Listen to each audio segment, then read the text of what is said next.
السلام علیکم ورحمۃ اللہ وبرکاتہ۔ الحمد للہ نحمده ونستعینه ونستغفره ونعوذ باللہ من شرور انفسنا ومن سیئات اعمالنا، من يهده الله فلا مضل له ومن يضلل فلا هادي له، وأشهد أن لا إله إلا الله وحده لا شريك له، وأشهد أن سيدنا ومولانا محمدا عبده ورسوله، أما بعد فأعوذ بالله من الشيطان الرجيم، بسم الله الرحمن الرحيم، يا أيها الذين آمنوا اجتنبوا كثيرا من الظن إن بعض الظن إثم ولا تجسسوا ولا يغتب بعضكم بعضا أيحب أحدكم أن يأكل لحم أخيه ميتا فكرهتموه واتقوا الله إن الله تواب رحيم، يا أيها الناس إنا خلقناكم من ذكر وأنثى وجعلناكم شعوبا وقبائل لتعارفوا إن أكرمكم عند الله أتقاكم إن اللہ علیم خبیر۔ اے ایمان والو، بچو بہت سارے گمان سے، بے شک بعض گمان جو ہیں وہ گناہ ہیں۔ اے ایمان والو جاسوسی نہ کرو، اے ایمان والو غیبت نہ کرو۔ کیا تم میں سے کوئی پسند کرتا ہے کہ اپنے مردہ بھائی کے گوشت کو کھائے؟ پس تم اس کو برا سمجھتے ہو۔ اللہ سے ڈرو، بے شک اللہ تعالیٰ توبہ قبول کرنے والے، رحم فرمانے والے ہیں۔ اے لوگو، بے شک ہم نے تم کو بنایا ایک مرد اور عورت سے، اور ہم نے تمہارے لیے برادریاں بنائی ہیں اور قبیلے تاکہ تمہاری پہچان ہو۔ بے شک اللہ تعالیٰ کے ہاں زیادہ عزت والا ہے، زیادہ تقوی والا ہے۔ بے شک اللہ تعالیٰ جاننے والے ہیں، خبر رکھنے والے ہیں۔ صدق اللہ العظیم وبلغنا رسولہ النبی الکریم۔ واجب صد احترام معزز سامعین، قرآن مجید فرقان حمید کی 2 آیات مبارکہ تلاوت کی گئی ہے۔ 26واں پارہ سورۃ الحجرات، سورت کا دوسرا رکوع ہے اور اس کی 2 آیات مبارکہ ہیں، جس کی تلاوت اور ترجمہ آپ نے سنا ہے۔ سورۃ حجرات کے بارے میں گزشتہ کئی جمعوں سے تذکرہ چل رہا ہے۔ بڑی جامع صورت ہے احکامات کے لحاظ سے اور آداب زندگی کے لحاظ سے۔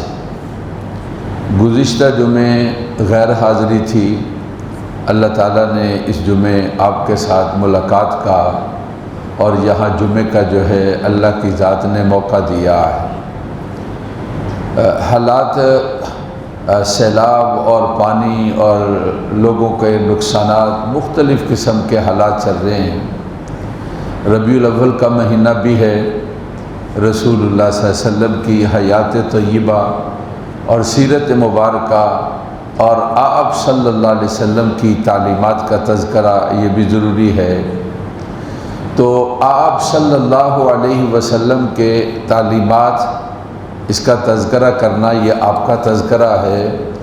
تو قرآن مجید کی آیات کی تشریح آقائے دو جہاں سرکار دو جہاں صلی اللہ علیہ وسلم ارشاد فرماتے ہیں، قرآن کی آیات کا کوئی معنی مطلب اور مفہوم بیان کرنا یہ نبی پاک صلی اللہ علیہ وسلم کی سیرت مبارکہ اور آپ کے حالات زندگی کا تذکرہ کرنا ہے۔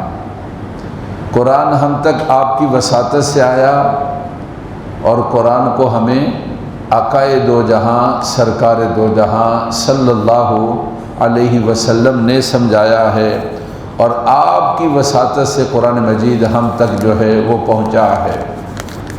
تلاوت شدہ آیات مبارکہ میں سے جو پہلی آیت مبارکہ ہے، اللہ تعالیٰ نے اس میں 3 باتوں سے منع فرمایا ہے۔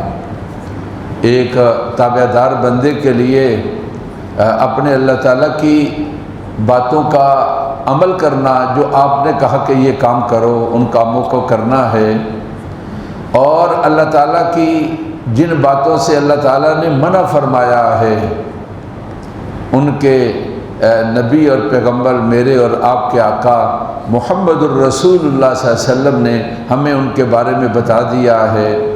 تو جن باتوں سے روکا گیا، منع کیا گیا، میرے اور آپ کے لیے تابع داری کا اور بندگی کا اور عبدیت کا تقاضا یہ ہے، ہم اللہ تعالیٰ کی منع کی ہوئی باتوں سے اپنے آپ کو روک لیں۔ جن باتوں سے تلاوت شدہ آیات مبارکہ میں اللہ تعالیٰ نے منع فرمایا، 3 چیزوں کے بارے میں منع فرمایا ہے۔ یہ کہ برا گمان جو ہے، بدگمانی، اپنے آپ کو اے ایمان والو اس سے بچا لو۔ دوسری چیز جس سے منع فرمایا گیا کہ وَلَا تَجَسَّسُوا، ایمان والو جاسوسی نہ کیا کرو، ٹو نہ لگایا کرو۔ اور تیسری چیز جس سے منع فرمایا گیا وہ یہ ہے کہ وَلَا يَغْتَبْ بَعْضُكُمْ بَعْضًا، کہ اے ایمان والو غیبت نہ کیا کرو۔ گمان یہ ہوتا ہے کہ اپنے ذہن کے اندر کسی بات کا بٹھا لینا اور پھر اس کے بارے میں کوئی خاکہ بنا لینا اور اسی خاکے کے مطابق اپنے ذہن کو اور اپنے آپ کو چلانا، اس کو گمان کہا جاتا ہے۔ اور جاسوسی کا مطلب یہ ہوتا ہے کسی کے پیچھے لگ جانا، یہ کیا ہے، کیسا ہے، اس کے کیا حالات ہیں۔ آدمی کسی کی ٹو کے اندر لگا رہتا ہے، اس کو جاسوسی کہا جاتا ہے۔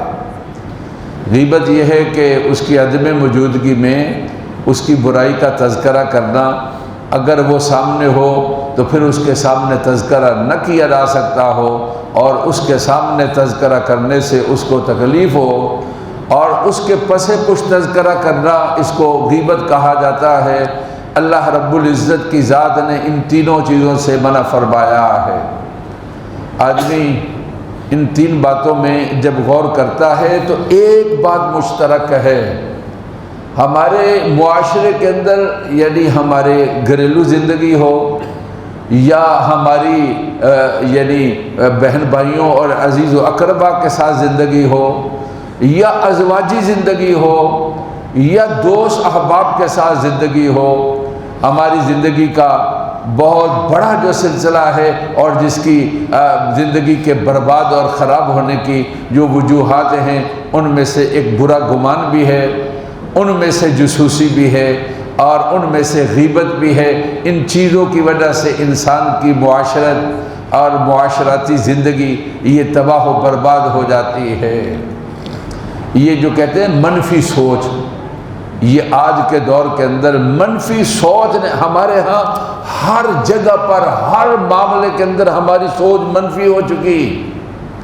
عزیز داری اور قرابت داری ہو اس مسئلے کے اندر، ازواجی زندگی ہو اس مسئلے کے اندر، اولاد اور والدین کی معاملاتی زندگی ہو اس مسئلے کے اندر، کاروباری ہو اس مسئلے کے اندر، ہر جگہ پر ہم نے منفی سوچ کو پیدا کر دیا، اور اس کی وجہ سے ہم پریشانیوں کے اندر مبتلا رہتے ہیں، اور اس کی وجہ سے ہمیں پریشانیاں لاحق ہوتی ہیں۔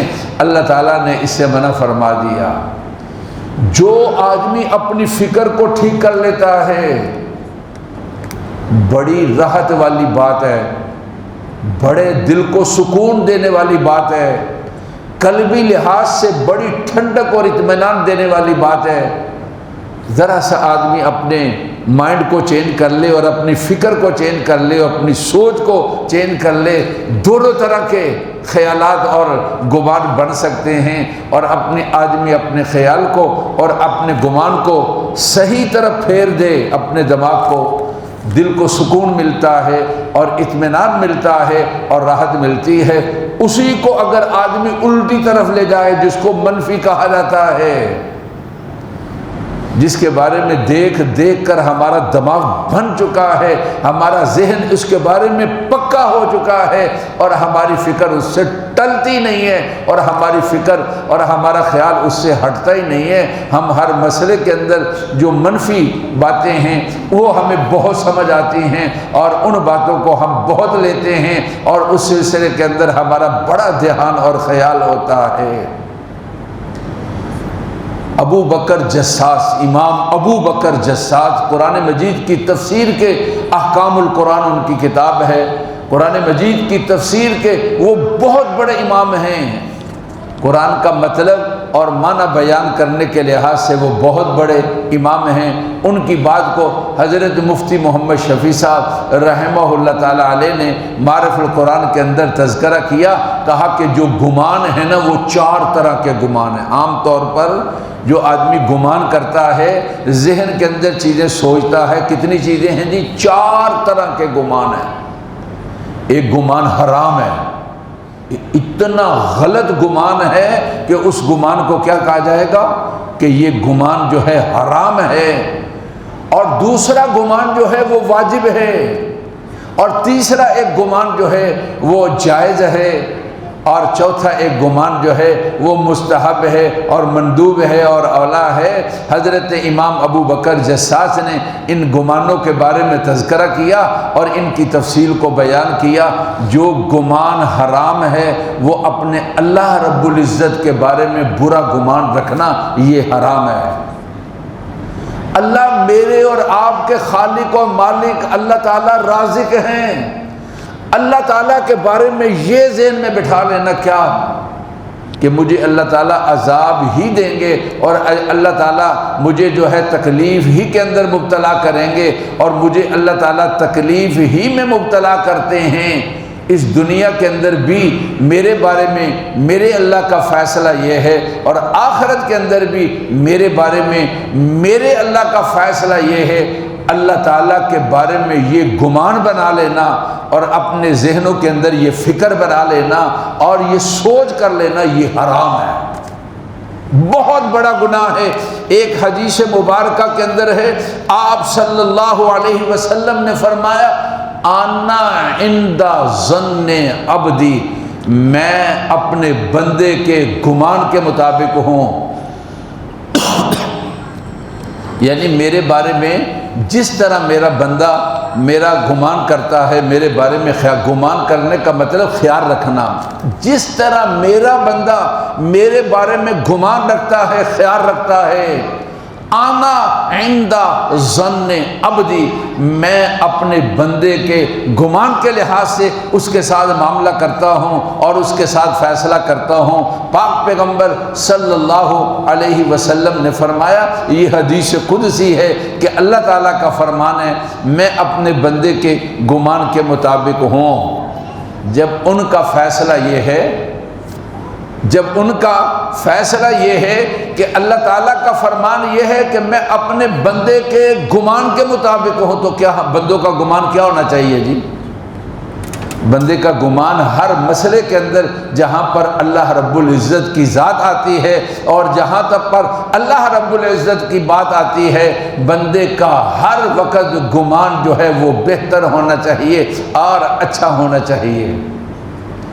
اب بعض لوگ، یہ سیلاب کا سلسلہ ہے، کچھ لوگ بڑے پریشان ہو گئے، پریشانی اس لحاظ سے کہ ہمارے عزیز و اقربا، ہمارے بھائی مسلمان بیچارے بڑی تکلیف کے اندر مبتلا ہو گئے، گھروں کے اندر رہنے سہنے کے اندر۔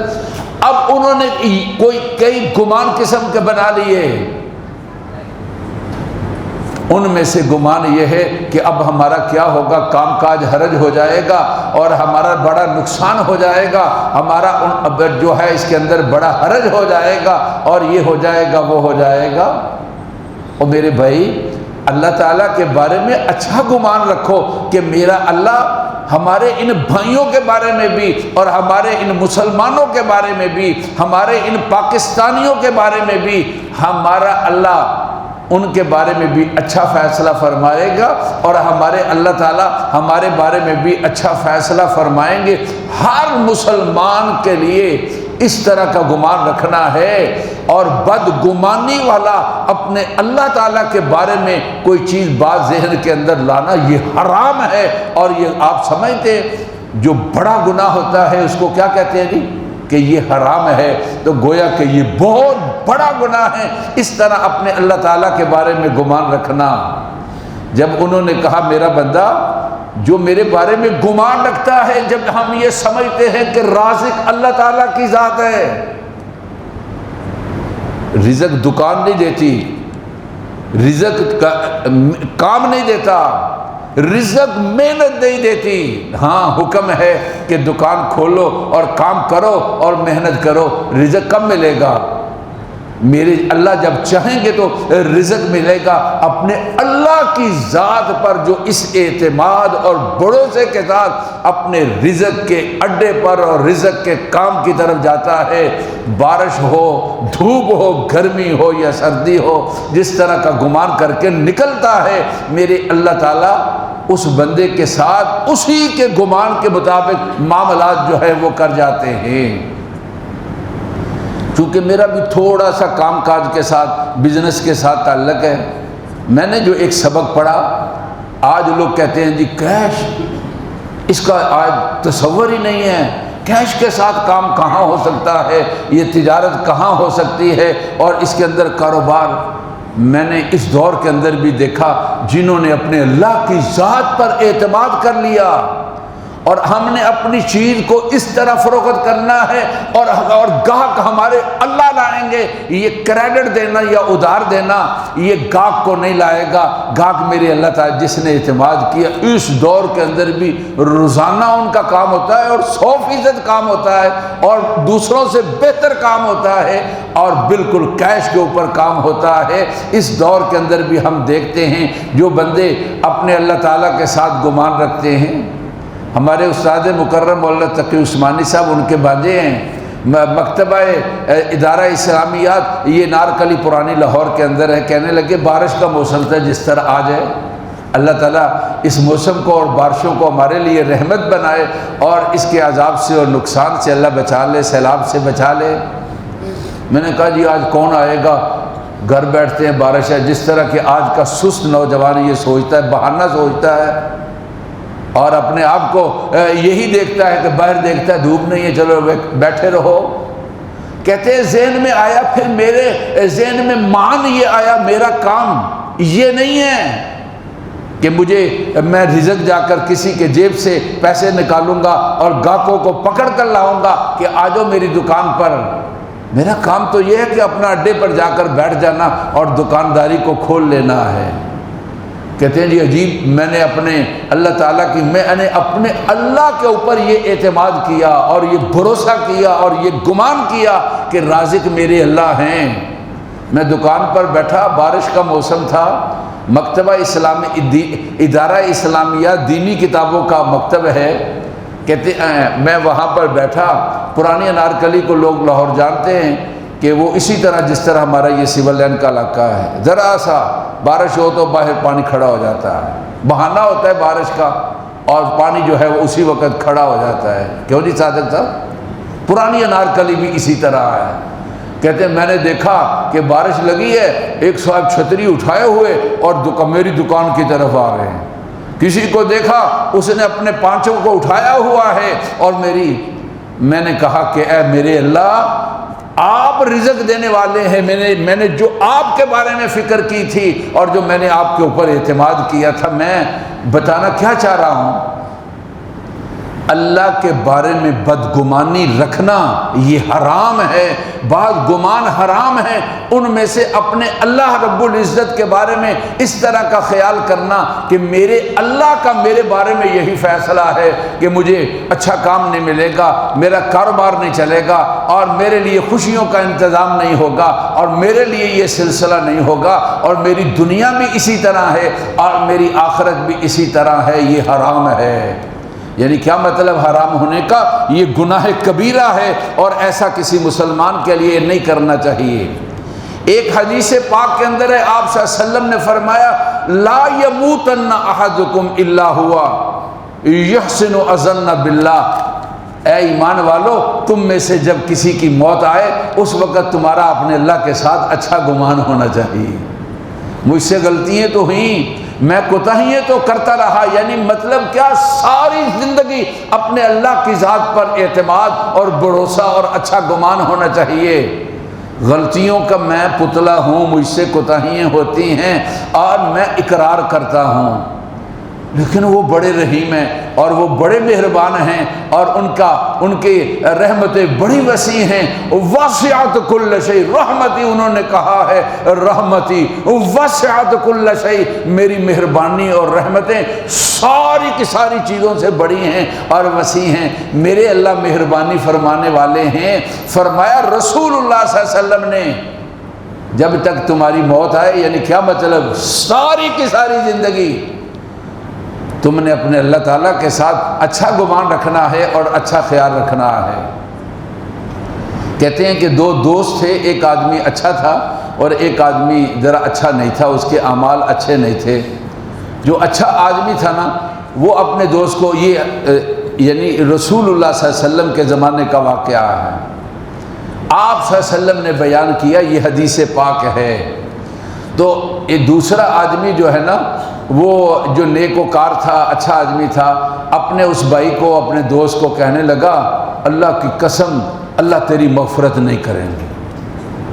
اس نے قسم کھا لی، اور پھر دونوں جب فوت ہو گئے تو رسول اللہ صلی اللہ علیہ وسلم کی ذات اقدس نے ارشاد فرمایا کہ جو آدمی غلطی کرنے والا اور گناہ کرنے والا تھا لیکن وہ اپنے اللہ کے ساتھ اچھا گمان رکھتا تھا کہ میرے اللہ نے یہ فرمایا ہے، قرآن مجید کے اندر موجود ہے، قل یا عبادی الذین اسرفوا علی انفسہم لا تقنطوا من رحمت اللہ، اے محمد صلی اللہ علیہ وسلم میرے بندوں سے یہ کہہ دیجئے کہ میرے بندوں میری مہربانیوں سے اور رحمتوں سے کبھی تم نا امید نہیں ہونا۔ ان اللہ یغفر الذنوب جميعا، جتنے تمہاری غلطیاں اور گناہ ہیں میں ساری کی ساری غلطیاں اور گناہوں کو معاف کرنے والا ہوں۔ اللہ تعالیٰ نے جو گناہ گار تھا اس کو کہا جاؤ ہم نے تمہیں جنت دے دی ہے، اس لیے کہ وہ اللہ تعالیٰ کے بارے میں اچھا گمان رکھتا تھا، اچھا خیال رکھتا تھا کہ میرے اللہ بڑے مہربان ہیں اور اللہ تعالیٰ کی رحمتیں بڑی ہیں اور اللہ تعالیٰ کی مغفرتیں بڑی ہیں۔ اور جس نے قسم کھائی تھی کہ اس کی مغفرت نہیں ہوگی، اللہ نے پکڑ لیا اس کو اور کہا تم ہماری مہربانی اور رحمت سے لوگوں کو دور کرنا چاہتا تھا اور تم بدگمانی پیدا کرنا چاہتا تھا، اس کو روک لیا اور جنت میں جانے کا فیصلہ اس کے لیے لیٹ کر دیا گیا اور اس کے لیے فیصلہ فوراً نہیں ہوتا ہے۔ میں کیا عرض کر رہا ہوں کہ ایک گمان وہ ہے جو حرام ہے، وہ گمان اللہ تعالیٰ کے بارے میں گمان رکھنا ایسا ویسا یہ حرام ہے، اور اللہ تعالیٰ کے بارے میں اچھا گمان رکھنا چاہیے۔ ایک اور مثال جو گمان حرام ہے اس کی، ایک مسلمان بالکل ظاہری مسلمان مسجد میں آتا ہے، نماز پڑھتا ہے، اپنا کام کاج کرتا ہے، ظاہری حالات اس کے بالکل ٹھیک ہے، اب اس کے بارے میں کوئی گمان کر لینا کہ یہ وہ ہے اور یہ ہے اور یہ ہے، اپنے خیالات بنا لینا، یہ حرام ہے۔ عام مسلمانوں کے بارے میں جن کی ظاہری حالت بالکل ٹھیک ٹھاک ہے، اچھی ہے، ان کے بارے میں اچھا خیال اور گمان کرنا ہے۔ اگر کوئی ان کے بارے میں یہ خیال چھٹا جی او فلاں ہے جی، جس طرح آج ہماری فکر اور سوچ کیا ہے، منفی ہے، اور جو چیز منفی ہے ہم اس کو فوراً لیتے ہیں اور جو مثبت باتیں ہیں اس کی طرف ہمارا دھیان اور خیال نہیں جاتا ہے۔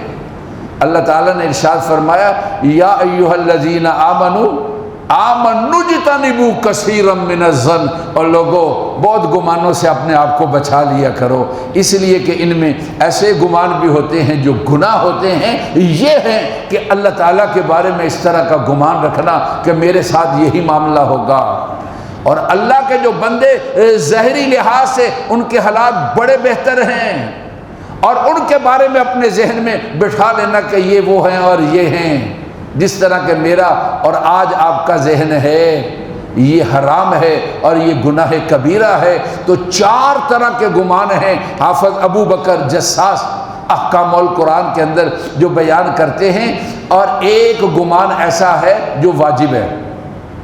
یہ ایک گمان حرام تھا جو میں نے بتا دیا کہ بہت بڑا گمان، یہ بہت بڑا گناہ ہے، اور ایک گمان جو ہے وہ واجب ہے۔ کیا مطلب؟ اس گمان کے اوپر اور خیال کے اوپر عمل کرنا واجب ہے۔ آپ کہیں ایسی جگہ پر ہیں اور آدمی کی زندگی میں ایسا ہو جاتا ہے، آپ ایسی جگہ پر موجود ہیں، نماز کا وقت آ گیا، آپ نماز ادا کرنا چاہتے ہیں، کوئی آدمی موجود نہیں ہے جو قبلے کے بارے میں آپ کو بتا سکے۔ آپ نماز کے اندر فرض ہے، لازم ہے، آدمی کا رخ جو ہے وہ قبلے کی جانب ہونا چاہیے، آدمی کا سارا جسم جو ہے وہ قبلے کی جانب ہونا چاہیے۔ بعض آدمی نماز میں کھڑے ہوتے ہیں، ان کے کھڑے ہونے کا انداز بھلا کس طرح ہے، ان کے پاؤں کی کیفیت اور حالت کیا ہوتی ہے، یہ حالت ہوتی ہے، آپ دیکھتے ہیں۔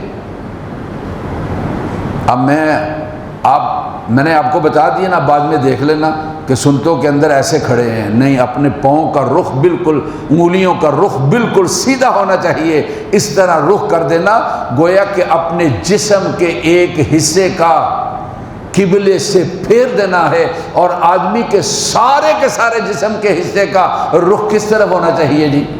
اپنے پاؤں کی انگلیوں کو سیدھا رکھیں بالکل، اور دیکھتے رہا کریں، اور اس کے اوپر دھیان کریں، اور اس کا اہتمام کریں، اور اس کی پابندی کی کوشش کریں۔ آپ کسی ایسی جگہ پر ہیں، نماز کا وقت آ گیا، آپ نے نماز کو ادا کرنا ہے، موبائل نہیں ہے کہ اس سے آپ چیک کر سکیں، موبائل بھی آپ کے پاس اگر ہے، لیکن آپ کو طریقہ نہیں معلوم کہ کس طرح اس سے قبلے کو نکالا جا سکتا ہے، آپ کو بتانے والا بھی کوئی نہیں، یہ موبائل بھی تو بتاتا ہے نا۔ آپ نماز کا وقت آ گیا، آپ کو پتہ نہیں ہے قبلہ کدھر ہے، اور بتانے والا بھی کوئی نہیں ہے، یعنی موبائل بھی نہیں ہے، کوئی آدمی بھی نہیں ہے جس سے آپ پوچھ سکیں، آپ کیا کریں گے جی؟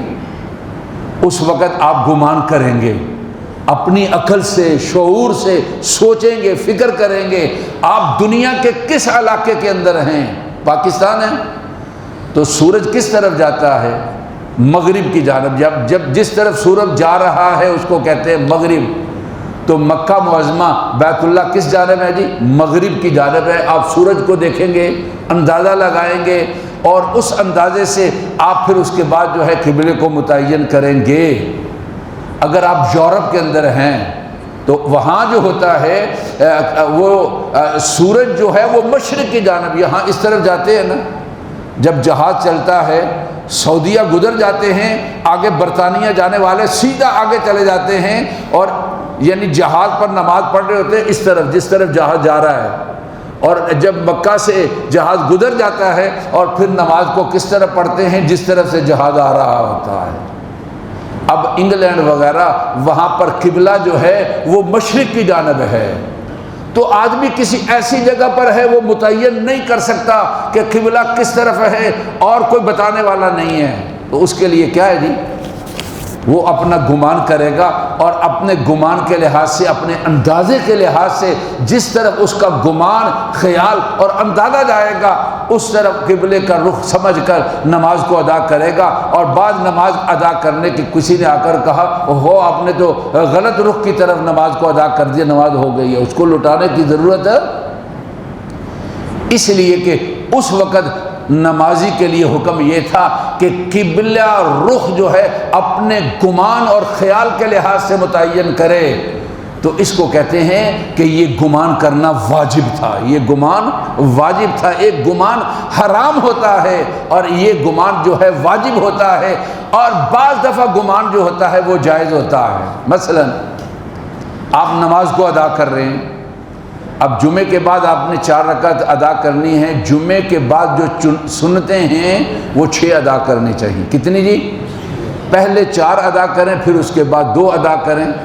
اب آپ نے 4 سنتیں ادا کرنی تھی، اب 3 سنتیں اب آپ نے ادا کی، آپ بھول گئے اور آپ کے ذہن کے اندر نہیں آ رہا کہ میں نے کتنی سنتیں پڑھی ہیں، میں نے 3 پڑھی ہیں یا 4 پڑھی ہیں۔ کوئی اس طرف دھیان نہیں کہ میں نے 3 پڑھی ہیں یا 4 پڑھی ہیں۔ اس صورت کے اندر لیکن کچھ ذہن جاتا ہے، تھوڑا سا ذہن اس طرف جاتا ہے کہ میں نے 4 پڑھ لی ہیں، اور اب جب ذہن زیادہ اس طرف جا رہا ہے تو آپ یہ سمجھ کر کے 4 پڑھی ہیں اور بیٹھ جاتے ہیں اور اس کے ساتھ سجدہ سہو کر لیتے ہیں، آپ کی نماز ادا ہو گئی۔ لیکن اگر آپ اس طرح نہیں کرتے اور آپ کہتے ہیں جی نہیں میں یقین پر عمل کروں گا، یقین کیا ہے؟ 3 اور 4 میں شک ہو تو 3 یقین ہے، 3 اور 4 رکعتوں کے اندر شک ہو تو 3 کیا ہے؟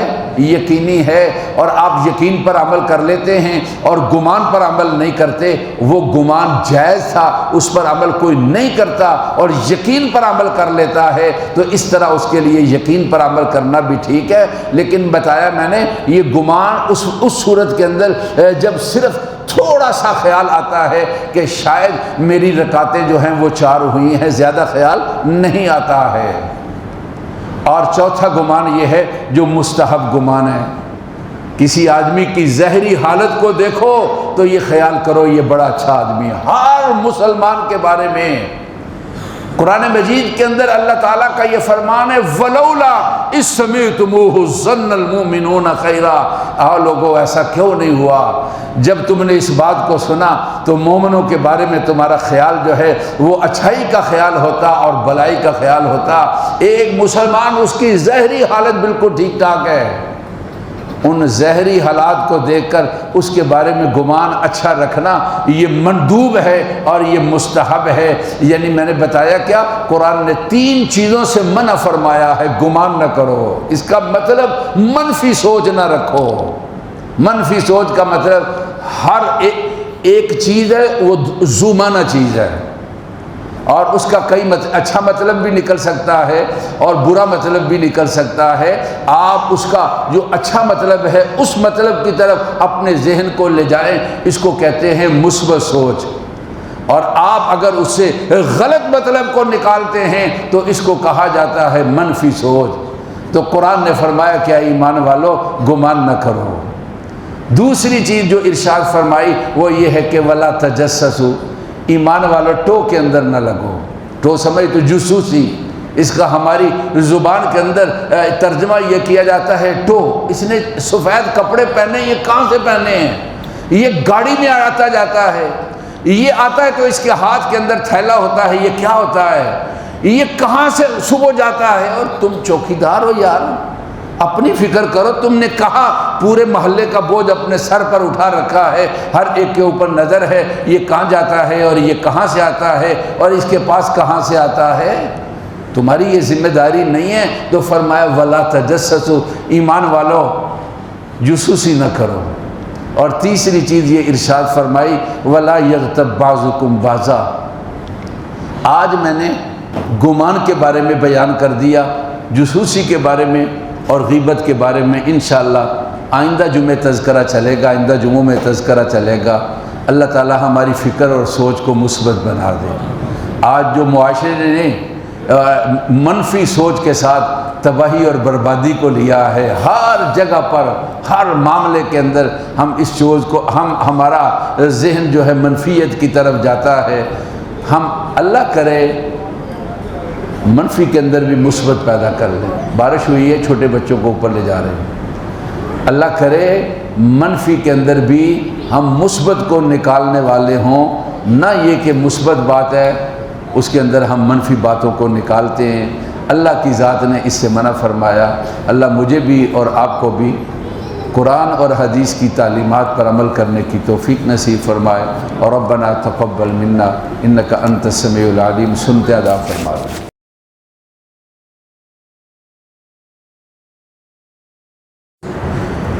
الحمد للہ نحمده ونستعینه ونستغفره ونعوذ باللہ من شرور انفسنا ومن سیئات اعمالنا، من يهده الله فلا مضل له ومن يضلل فلا هادي له، واشهد ان لا اله الا الله وحده لا شريك له، واشهد ان سيدنا ومولانا محمدا عبده ورسوله، اما بعد فاعوذ بالله من الشيطان الرجيم، بسم الله الرحمن الرحيم، وقال ربكم ادعوني استجب لكم ان الذين يستكبرون عن عبادتي سيدخلون جهنم داخرين۔ بارك الله لنا ولكم في القرآن العظيم، ونفعنا وإياكم بالآيات والذكر الحكيم، أستغفر الله لي ولكم ولسائر المسلمين فاستغفروه إنه هو الغفور الرحيم۔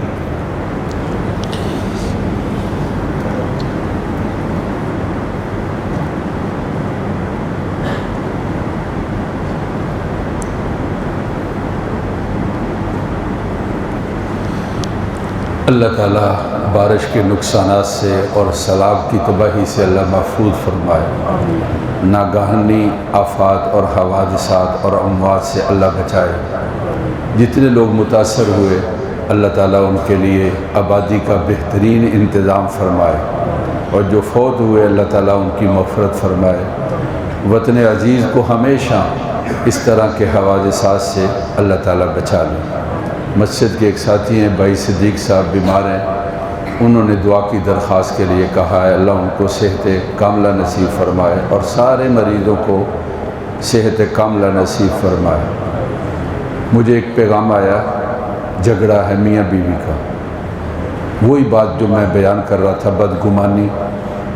بیٹی نے دعا کے لیے درخواست کی ہے کہ اللہ میرے خاوند کے ذہن کو صاف کر دے، اور جھگڑا اور نفرت جو ہے اللہ اس کا خاتمہ فرما دے۔ گھروں میں میاں بیوی کے اس طرح کی بدگمانی ہے، اس کی وجہ سے بڑے جھگڑے ہیں، جس سے اللہ تعالیٰ نے منع فرمایا کہ ایمان والو اپنے کو بچاؤ۔ الحمدللہ نحمده ونستعینه ونستغفره ونعوذ باللہ من شرور انفسنا ومن سیئات اعمالنا، من يهده الله فلا مضل له ومن يضلل فلا هادي له، وأشهد أن لا إله إلا الله وحده لا شريك له، وأشهد أن سيدنا ومولانا محمدا عبده ورسوله، أما بعد فأعوذ بالله من الشيطان الرجيم، إن الله وملائكته يصلون على النبي يا أيها الذين آمنوا صلوا عليه وسلموا تسليما، اللهم صل على سيدنا ومولانا محمد عبدك، وصل على المؤمنين والمؤمنات والمسلمين والمسلمات، وبارك على سيدنا ومولانا محمد وأزواجه وذرياته۔ قال النبي صلى الله عليه وسلم ارحم امتی بامتی ابو بکر رضی اللہ تعالی عنہ، واشدهم فی امر اللہ عمر رضی اللہ تعالی عنہ، واصدقهم حیاء عثمان رضی اللہ تعالی عنہ، واقضاهم علی کرم اللہ وجہہ، وفاطمة سیدۃ نساء اہل الجنہ، وزینب وام کلثوم ورقیہ رضوان اللہ تعالی علیہم اجمعین۔ اللہم انصر الاسلام والمسلمین، اللہم انصر الاسلام والمسلمین، ان اللہ یأمر بالعدل والإحسان وإیتاء ذی القربى وینہی عن الفحشاء والمنکر والبغی یعظکم لعلکم تذکرون، فاذکرونی اذکرکم واشکروا لی ولا تکفرون۔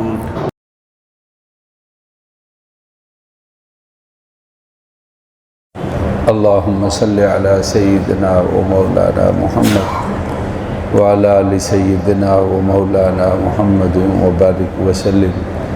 اے اللہ ہمارے گناہوں کو معاف فرما، جمعہ کی نماز کو قبول فرما، مسجد میں آنا قبول فرما، کوتاہیاں اور کمیاں اللہ معاف فرما دے، جو کہا سنا ہے اے اللہ عمل کی توفیق نصیب فرما دے۔ جتنے جھگڑے اور نفرتیں بدگمانی کی وجہ سے ہیں اے اللہ ہماری سوچ اور فکر کو درست فرما دیجیے، مثبت بنا دیجیے، نفرتوں کا اور جھگڑوں کا اور غلط فہمیوں کا اللہ خاتمہ فرما دیجیے۔ زوجین کے اندر ہوں یا اولاد اور والدین کے اندر ہوں یا دوست اور احباب کے اندر ہوں یا کاروباری شراکت داروں کے اندر ہوں یا مارکیٹ اور محلے اور بازار کے لوگوں میں ہوں، اللہ سارے جھگڑے، غلط فہمییں اور نفرتیں ان کا خاتمہ فرما دیجیے۔ مسکین ہے اللہ، آپ کے سوا ہمارا کوئی بچانے والا نہیں ہے۔ اپنی پناہ میں اور اپنی حفاظت میں اے اللہ وطن عزیز پاکستان کو اور یہاں کے رہنے والے ہر فرد کو اے اللہ نصیب فرما دیجیے۔ آپ کی حفاظت ہے تو اے اللہ بیڑے پار ہیں۔ اے کریم آپ ہمیں اپنی حفاظت اور پناہ میں جگہ نصیب فرما دیجیے۔ رحمت نازل فرمائی ہر عذاب سے، وہ پانی کی شکل کے اندر ہو یا زلزلوں کی شکل کے اندر ہو۔ اے اللہ ہم بڑے کمزور اور لاچار ہیں، اپنی مہربانی اور رحمت نازل فرمائی۔ تیرے حبیب صلی اللہ علیہ وسلم کے کلمہ گو ہیں اور ان کے نام لیوا ہیں اور ان کے امتی ہیں۔ اے کریم آپ صلی اللہ علیہ وسلم کی بڑی مہربانی اور رحمتیں ہیں۔ اللہ ان رحمتوں کا آپ کو واسطہ دیتے ہیں، ہمیں ہر طرح کے حوادثات سے بچا لیجیے، نقصانات سے بچا لیجیے، سیلاب سے بچا لیجیے، بارشوں کی تباہی سے اللہ بچا لیجیے۔ اے اللہ اپنا کرم اور فضل فرما دے۔ جتنے جھگڑے ہیں پھر عرض کرتے ہیں اللہ ان کو غلط فہمیوں کو دور فرما دیجیے۔ والدین، بہن بھائی، رشتہ دار جو فوت ہوئے اللہ مغفرت فرما۔ رزق تو آپ دینے والے ہیں نا، آپ سے سوال ہے۔ نوجوان جاب کی تلاش میں ہیں تو اللہ راحت والی اور وافر رزق والی جاب دے دے۔ جاب میں لگے ہوئے ہیں تو عزت و آبرو کے ساتھ خوب محنت سے عزت و آبرو دے دے اور خوب محنت کے ساتھ کام کی توفیق دے دے۔ کام کاج والے ہیں تو اللہ کام کاج میں پہنچنا یہی اختیار کے اندر ہے، رزق تو ہی دینے والا ہے، تجھی سے سوال ہے۔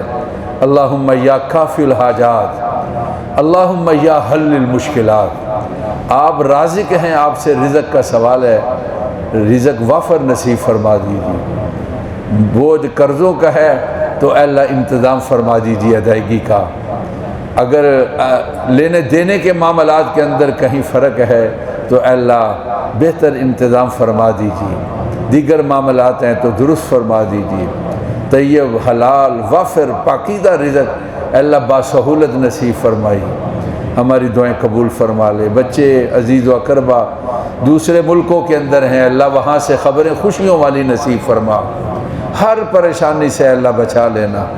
اے اللہ ان کے جتنے معاملات اور جتنی ان کی ضرورتیں ہیں، بچے تعلیم میں ہیں، فیسوں کے معاملات ہیں تو اے اللہ ان کا غیبی مدد سے انتظام فرمائی۔ کام کاج کے اندر ہے کوئی رکاوٹ، کاغذوں کی دیگر معاملات اے اللہ درست فرما دیجیے۔ دعائیں قبول فرما لے۔ اے اللہ فضل اور کرم اور مہربانی فرما لے، خوشیوں کے ساتھ اور خوشحالی کے ساتھ اے اللہ زندگی نصیب فرما۔ بزرگوں کو صحت دے دے اے اللہ، نوجوانوں کی جوانی کی حفاظت فرما لے۔ اے اللہ ہماری دعاؤں کو قبول فرما لے۔ آپ نے بھرپور گرمیاں دکھائیں، موسم کی تبدیلی ہے، گرمیوں کی جانے کا سلسلہ اور سردیوں کی آمد ہے۔ اے اللہ بزرگوں سمیت ہم سب کو بھرپور سردیاں بھی دکھا دینا۔ اے اللہ ہماری دعائیں قبول فرما۔ وصلی اللہ تعالی علی سیدنا و مولانا محمد و آلہ و اصحابہ اجمعین برحمتک یا